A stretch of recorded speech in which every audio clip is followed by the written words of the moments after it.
पहले नंबर जैसे GST tax के बारे में बात करेंगे, है ना। तो जीएसटी टैक्स कहाँ से लगना स्टार्ट होगा?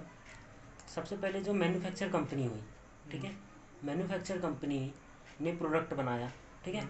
अब सबसे पहले उस पर जीएसटी कौन से लगे? भाई जो प्रोडक्ट बनाने के लिए उसने प्रोडक्ट खरीद के लेके आए हैं, ओके, तो उन पे टैक्स लगा है, ठीक है। लेकिन अभी एक नया प्रोडक्ट बना है ना, सपोज दैट एक मोबाइल बन गया है, मोबाइल बन के तैयार हो गया, ओके। अब मोबाइल कितने का है? 10,000 का है, ठीक है। अब उस पर जीएसटी रेट कितना लगता है इलेक्ट्रॉनिक पे? मान के चलो उसमें 28% है ना, कुछ में 18%, अलग अलग प्रोडक्ट पे अलग अलग लगता है ना। तो 28% मान के चलो जीएसटी लगा, है ना। मतलब उसमें जीएसटी कितना लगा? 18% तो उसमें बिना लाइट नहीं बल्ब में लगेगा। ये तो अपने इलेक्ट्रॉनिक ही लगेगा ना, 28% लगेगा। ठीक है, कितना लगा? 28%। नहीं, कितना लगा? 10,000 का 28% कितना हुआ?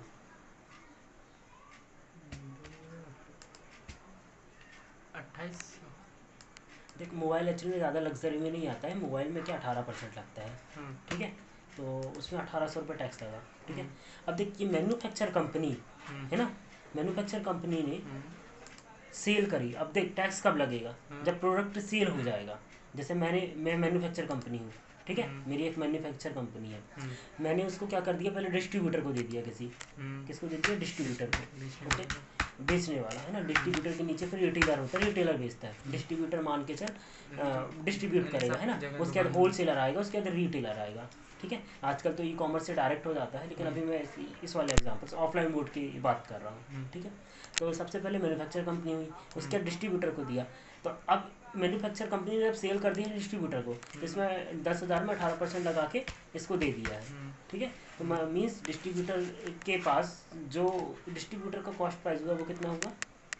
10,000, 11,800। 11,800, है ना। लेकिन क्या है, जो मैन्युफैक्चर कंपनी है, जब उसने जीएसटी पेमेंट करी है ना डिस्ट्रीब्यूटर को, है ना, तो जो 1,800 रुपये है वो उसके अलग से पोर्टल में शो होगा, है ना, उसके जीएसटी में। मतलब एक पोर्टल होगा, गवर्नमेंट का पोर्टल, उसमें शो होगा, ठीक है। अब डिस्ट्रीब्यूटर क्या करेगा? उससे कुछ ज़्यादा बढ़ा के प्राइस में आगे बेचेगा, करेक्ट, है ना। जैसे कितने का पड़ा है ये अपन को? 11,800 का पड़ा। हाँ, 11,800 का पड़ा है ना। तो अब इसको वो मान के चल 15,000 में बेच रहा है ना। 15,000 में प्लस जीएसटी, 15,000 प्लस जीएसटी। तो जैसे इसमें वैसा है कि जैसे जीएसटी अपना अलग रहेगा, जीएसटी का जो सरकार को रहेगा, सिर्फ सरकार को जीएसटी ही बस देखेगा, इतने परसेंट के इतने में इतना परसेंट जीएसटी लगा है। हाँ, टैक्सेबल वैल्यू दिखेगी हमारी, टैक्सेबल वैल्यू कितनी है? 10,000 है, उस पर 18% जीएसटी, इतना हमारा सरकार का, है ना। जीएसटी अलग रहेगा, सरकार अपने पैसे से कुछ नहीं लेगी। नहीं, टैक्सेबल वैल्यू से कुछ नहीं लेगी, वो उससे उसके टैक्स से लेगी, टैक्स इसलिए तो रखता है भाई। अब वही 10,000 ही में से लेने लगी तो हमारा काम है ना, कम ऐसी बात है ना। तो अब देख, यहाँ से वो डिस्ट्रीब्यूट होता जाएगा, है ना। तो सरकार के पास क्या होता है कि देख कैसे फ़ायदा होता है सरकार को, वहाँ से 1,800 हुआ था, है ना। लेकिन अब जब डिस्ट्रीब्यूटर के पास आया तो डिस्ट्रीब्यूटर ने किसको कितने में बेचा? 15,000 में बेचा। तो 15,000 का 18% कितना हुआ?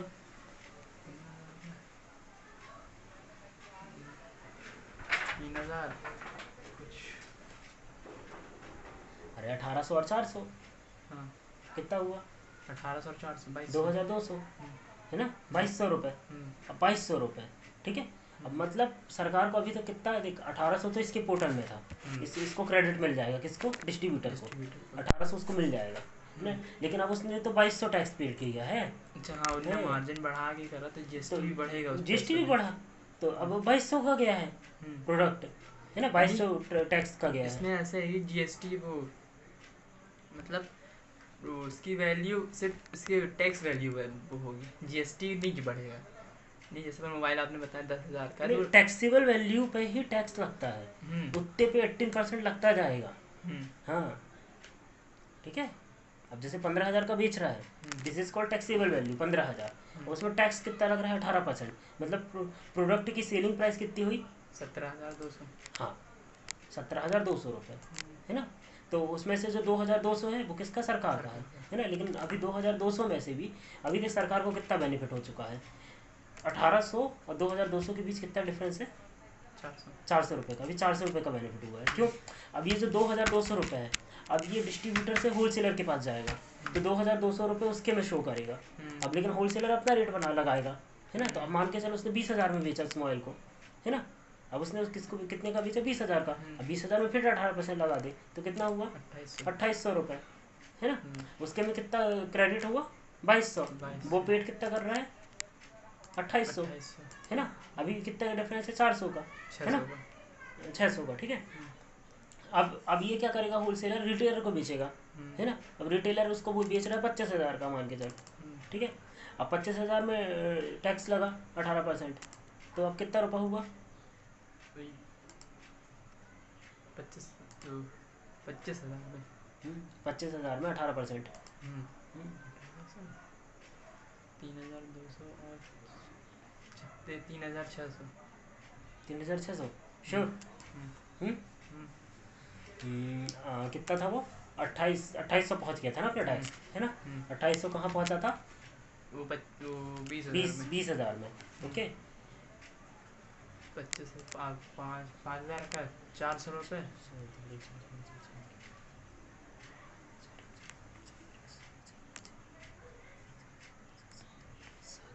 700 और जुड़ जाएगा ना उसमें, 2800 में 700 और जुड़ जाएगा, 700 का 600 जो है ना, तो सॉरी कितना बताए थे, 28,000 का होता है ना आपने, 2800, है ना।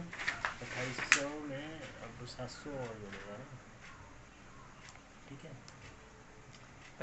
कितने का निकालना अपन, 25,000 रुपये का निकाल, 25,000 का 18% निकाल लो ना, 25 इंटू 18 कर दो सिंपल, 25 कर कैलकुलेटर खोल, 25 इंटू 18 फटाक से,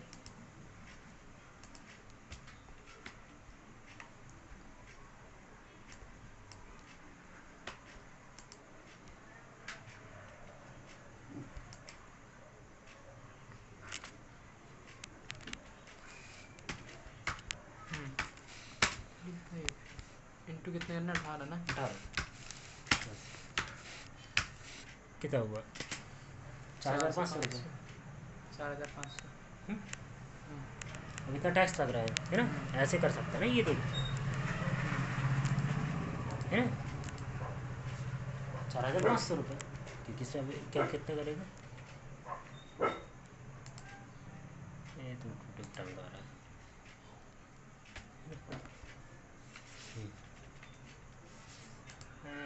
25,000 इंटू 18% ऐसा निकालते हैं, ठीक है। कितना आ गया, 4,500 रुपये, है ना। मतलब पिछली टैक्सेबल वैल्यू कितनी थी, 2800, अब कितनी है, 4,500 रुपये रिटेलर के लिए, कितनी है, 4,500 रुपये, है ना। अभी सरकार को कितना फ़ायदा हो रहा, अभी कितना 2800 दे रहे थे ना, 4,500 दे रहे हैं, इतना ज़्यादा डिफरेंस कितना हुआ, 1,700। अब सरकार को इतने का फ़ायदा हुआ, ठीक है। अब रिटेलर किसको बेचेगा, कस्टमर को, है ना। अब कस्टमर को उसने बेचा मान के चल 30,000 रुपये में, अब 30,000 में 18% लग गया है, तो 18 के में 18, 18 दिन 36, 18 3 54, 5,400 रुपये, 5,400 रुपये सीधा सीधा कस्टमर से वसूलेगा टैक्स का, ये सरकार को जाएगा, है ना। कितना है ये, 5,000 कितना, 200, क्या था, कहाँ थे अपन, 30,000 में ना, 18 को 18, 36, 18 दिया 54, 5,400 रुपये, है ना। 5,400 रुपये मतलब जब वो बिल बनाएगा ना, है ना, तो 30,000 तो ठीक है भैया, टैक्सेबल वैल्यू है ना, ये तो रिटेलर को जाएगा, है ना। लेकिन 5,400 रुपये है, ये किसी सरकार को जाएगा, है ना। अब इस 5,400 में भी जो रिटेलर पेड करेगा, मतलब रिटेलर इनवॉइस कितने का बनाएगा, 35,400 रुपये का, ठीक है। रिटेलर इनवॉइस मतलब कस्टमर को कितने का पड़ा, वो 35,400 रुपये का, है ना। अब उसमें से जब वो अपना जीएसटी रिटर्न फाइल करेगा रिटेलर, है ना, तो कितने रुपए का रिटर्न फाइल करेगा, 5,400 रुपये सरकार को देगा। लेकिन अब उसमें से क्रेडिट उसको कितने का मिल रहा है, क्रेडिट मतलब किसको किसको क्रेडिट मिलेगा, रिटेलर को क्रेडिट, जीएसटी का क्रेडिट, मतलब वो जो पिछला टैक्स था ना वो उसको मिलेगा, मतलब कितना, 4,500 रुपये, 4,000 कितना था, 500 रुपये, वो उसके उसमें आ चुका रहा है ना। अब यहाँ से वो 5,000 कितना पेड कर रहा है, 5,400 रुपये, है ना। तो मतलब उसको बस अब अलग से जीएसटी अमाउंट कितना पेड करना है, 5,400 में से 4,500 रुपये घटा दो, वो 450 700 सॉरी 900 रुपये। 900 रुपये, 900 रुपये गए किसके पास? गवर्नमेंट के पास। 900 रुपये गवर्नमेंट के पास क्यों गए? 18 तो डायरेक्ट 5400 जाना चाहिए ना उसको। 18% नहीं, GST। एक्चुअली में गया उसको 5400 ही है, रिटेलर की तरफ से 900 रुपये गए हैं। अच्छा, रिटेलर की तरफ से 900 रुपये। रिटेलर की तरफ से 900 रुपये गए, बाकी तो उसके पास उतना गया है अमाउंट 5400 रुपये सरकार के पास। अच्छा। समझे? ऐसे करके फिर सरकार चलती है और फिर उसमें फिर पूरा मैनेज करती है। ठीक है, ये कॉन्सेप्ट है ऑफलाइन का। अभी ऑनलाइन का अलग नहीं, जैसे